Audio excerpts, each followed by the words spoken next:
परशुराम जी राम जी की बातों से बहुत प्रभावित होते हैं और उनको समझ में आ जाता है और कह रहे हैं, राम रमापति कर धनु लेहु, खैचहु मिटई मोर संदेहु।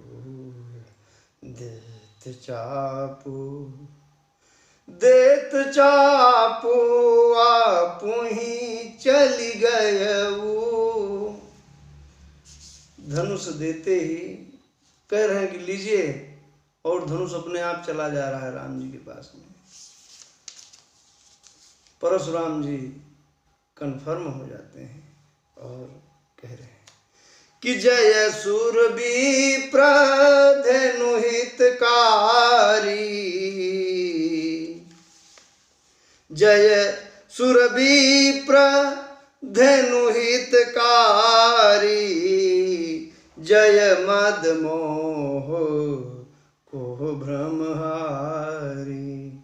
हे क्रोध मोह भ्रम को हरने वाले आपकी जय हो। बहुत स्तुति की है और अंत में दोनों भाइयों से क्षमा मांगते हुए कह रहे हैं कि अनुचित बहुत कह्यूं अज्ञाता, अनुचित बहुत कह्यूं अज्ञाता, क्षमहु क्षमा मंदिर दो भ्राता। दोनों क्षमा मंदिर भाई, मुझे क्षमा करिए।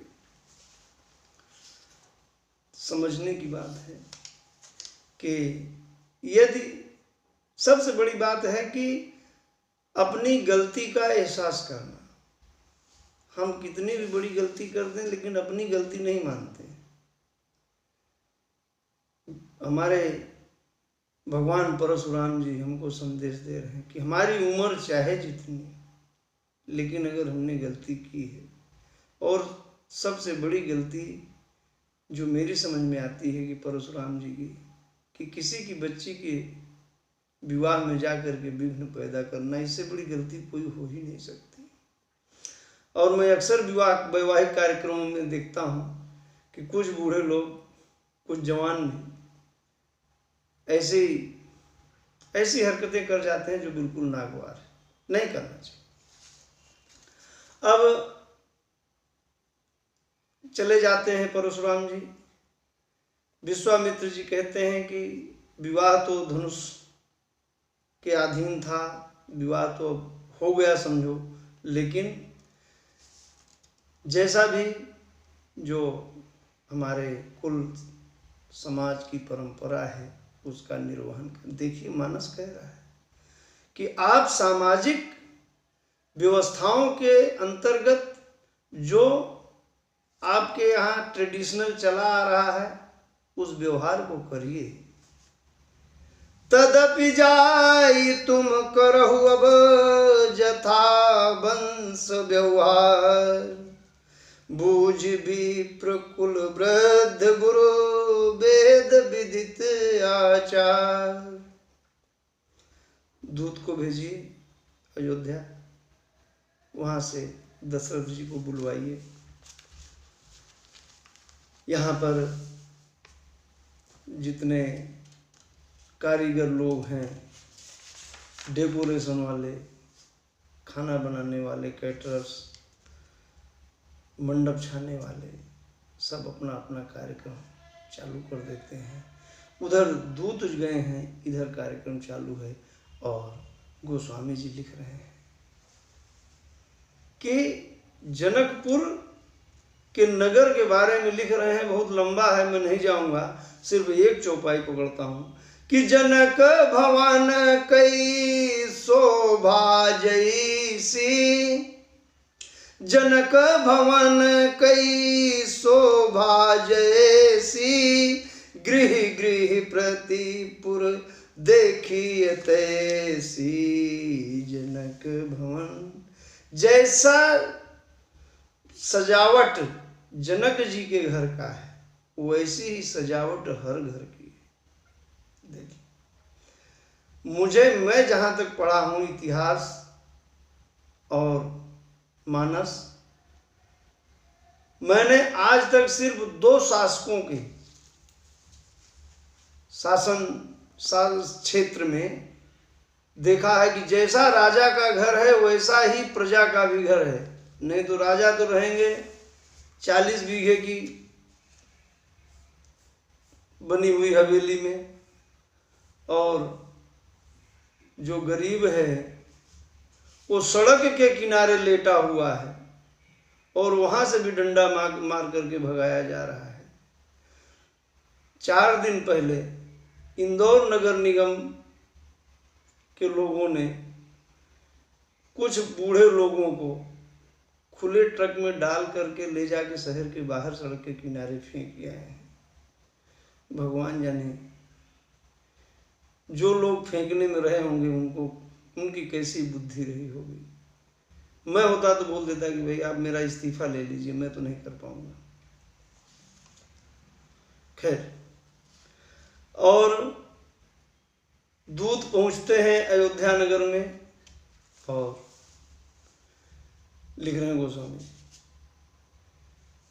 समाज शास्त्र का एक एक पक्ष मैं नहीं छोड़ूंगा कि खेलत रहे तहां सुधि पाई, आए भरतु सहित हित भाई। खेलत रहे, भरत शत्रुघ्न कहीं खेल रहे थे, जब सुने कि भैया के पास से कोई आया है तुरंत आ जाते हैं और पूछत यति स्नेह सकुचाई, पूछत यति स्नेह सकुचाई, तात कहाँ ते पाती आई।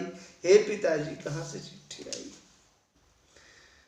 स्पष्ट है कि खेलत रहे कोई 30, भाई स्पोर्ट्समैन हो तो अलग बात है, लेकिन सामान्य भरत जी शत्रुघ्न जी स्पोर्ट्समैन नहीं थे, तो बालक ही खेलते हैं, किशोर ही खेलते हैं, युवा और प्रौढ़ नहीं खेलते हैं, बहुत कम खेलते हैं। किसी की हॉबी हो तो अलग बात है।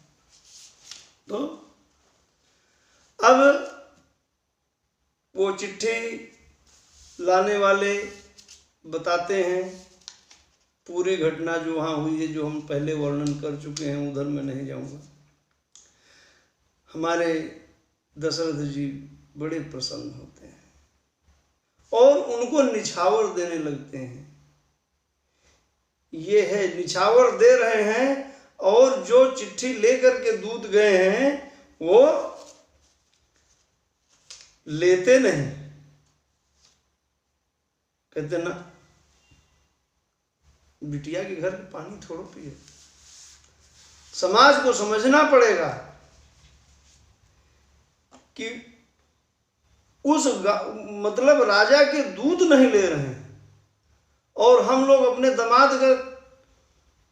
दामाद के परिवार का बिटिया के घर का खाएं। अरे एक घर छोड़ देंगे तो कोई बहुत बड़ी, एक बिटिया 2 बिटिया, आज के समय में 5-7 बिटिया तो बहुत कम लोगों के हैं। 1-2 बिटिया घर का भोजन छोड़ देंगे तो मर नहीं जाएंगे।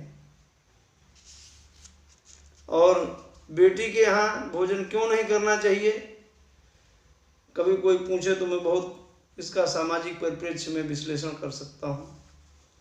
बिल्कुल एकदम सामाजिक रूप से वो अत्यंत अनिवार्य है। हमारे पूर्वज बेवकूफ नहीं थे, जितना काम हमारे पूर्वज करते थे बेवकूफ नहीं थे।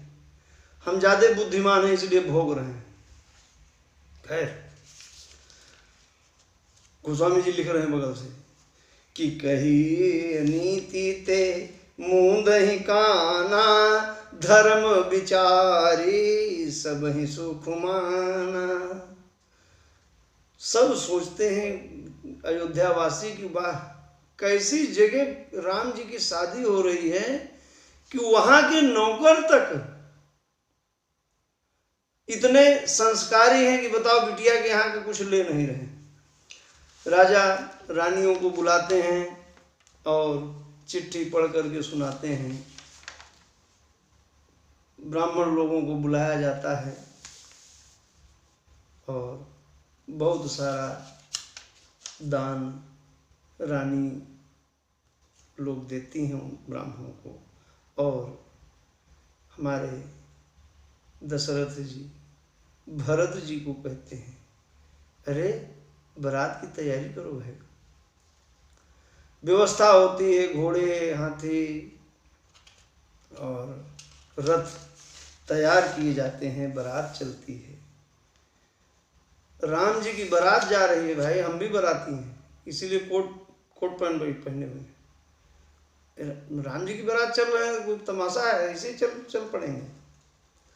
तो बारात चल रही है, दशरथ जी की बारात अयोध्या से चली है। अयोध्या से जनकपुर, मैं ज्योग्राफी में नहीं जाऊंगा, बहुत दूर है। हमारे जनक जी ने रास्ते भर जगह जगह पर खाने पीने और रुकने की व्यवस्था करवाई है। हम लोग भी करते हैं, ये प्रोसेस में है। मैं बड़ा प्रसन्न होता हूँ। बारात आती है, उसको जो गेस्ट हाउस है उससे जो है 200 मीटर पहले एक जगह पानी पिलाते हैं। क्या मतलब, बारात पहुंची है, वहां पर राम जी लक्ष्मण जी हैं, मन में इच्छा है कि पिताजी से मिल लें और गुरुदेव की आज्ञा मानते हैं। गुरु बड़े प्रसन्न होते हैं। देखिए कि कितने डिसिप्लिन्ड बच्चे हैं। जनकपुर की लड़कियां गई हैं देखने के लिए जनवासे में, और वहां पर उन्होंने भरत और शत्रुघ्न को देखा है, और देख करके जब आई हैं तो कह रही हैं कि सखी जस राम लखन कर जोटा, तैसे ही भूप संग दुई ढोटा। ढोटा शब्द का इस्तेमाल किया है। ये ढोटा शब्द ज़्यादातर बुंदेलखंड क्षेत्र में बोला जाता है।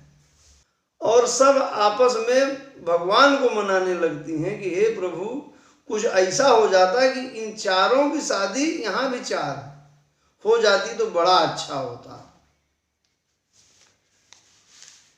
गोस्वामी जी लिख रहे हैं।